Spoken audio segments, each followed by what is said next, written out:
अस्सलाम वालेकुम स्टूडेंट्स। आज जो टॉपिक हम डिस्कस करेंगे डेटाबेस अनोमलीज़।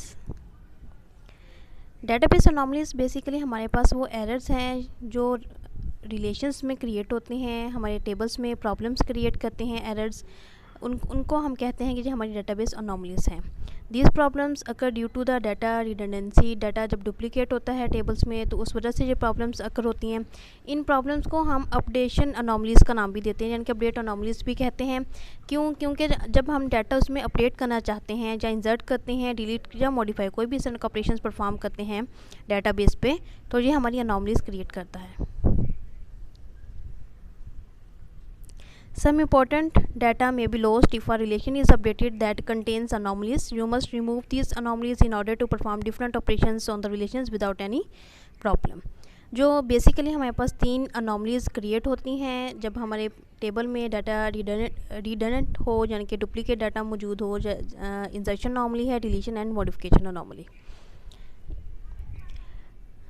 इंसर्शन अनोमली किस तरह से क्रिएट होती है? Insertion anomaly occurs when a new record is inserted into the relation. अगर हमने कोई एक नया रिकॉर्ड इंसर्ट करना है टेबल में, तो वहाँ पे इंसर्शन अनोमली किस तरह से क्रिएट होगी कि अगर हमारे पास जो हम नया रिकॉर्ड इंसर्ट करना चाह रहे हैं उसकी जस्ट 2 फील्ड्स हैं, यानी कि 2 एट्रीब्यूट्स का डाटा मौजूद है, बाकी 2 एट्रीब्यूट्स का डाटा हम नहीं इंसर्ट करना चाहते या वो नल है, तो आप उसको वहाँ पर नल नहीं कर सकेंगे।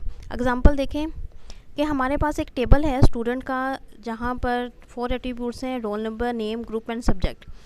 अब यहाँ पर अगर एक नया रोल नंबर ऐड करवाना हो, एक नए स्टूडेंट का रिकॉर्ड एंटर करना हो और उसको अभी रोल नंबर असाइन नहीं है, तो वो नहीं हो सकता, क्योंकि रोल नंबर जो है वो एक प्राइमरी की है और प्राइमरी की कभी भी नल नहीं होती।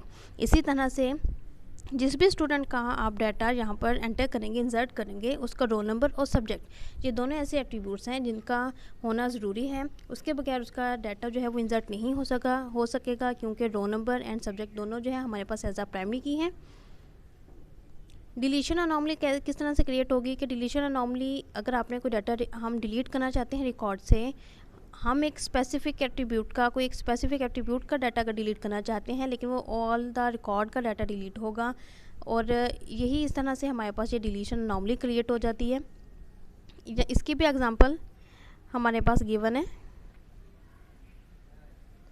कि suppose user deletes a record of a student from student relation that has roll number 2 of he will lose not only the fact that is this student belongs to general group but also its selected subject mathematics। कि अगर एक student जो है roll number 2 उसका data हम delete करते हैं तो होगा क्या कि ना सिर्फ उसका नाम और रोल नंबर ही डिलीट नहीं होगा, उसके साथ उसका जो सब्जेक्ट है और जो ग्रुप है वो भी सारा का सारा डिलीट होगा, यानी कि ऑल द रिकॉर्ड आपका डिलीट हो जाएगा।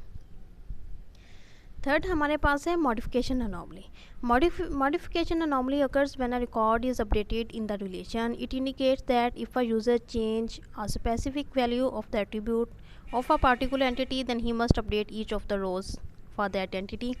कि अगर यूज़र ने कुछ अपडेट करना है, फ़र्ज़ करें रोल नंबर जो 3 है उसके स्टूडेंट जो है उसका नेम आपने अपडेट करना है, उसका नेम चेंज किया है, तो होगा क्या कि आपको जहाँ जहाँ पर वो एंटिटी आप हमारे पास वो एट्रीब्यूट्स मौजूद हैं, वो रिकॉर्ड्स हैं, आपने तमाम रिकॉर्ड्स का डाटा जो है वो डिलीट करना आपको होगा।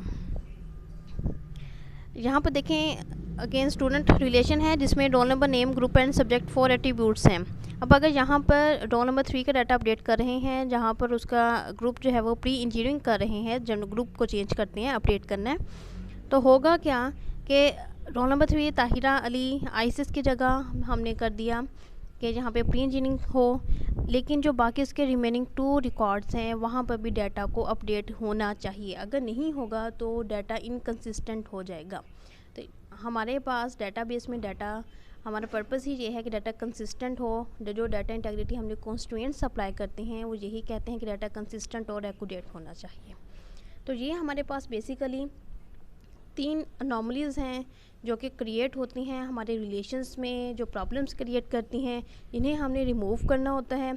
इनको रिमूव किस तरीके से करेंगे, वो क्या प्रोसेस है और उस प्रोसेस को क्या कहते हैं, वो इंशाल्लाह ताला हम नेक्स्ट लेक्चर में डिस्कस करेंगे।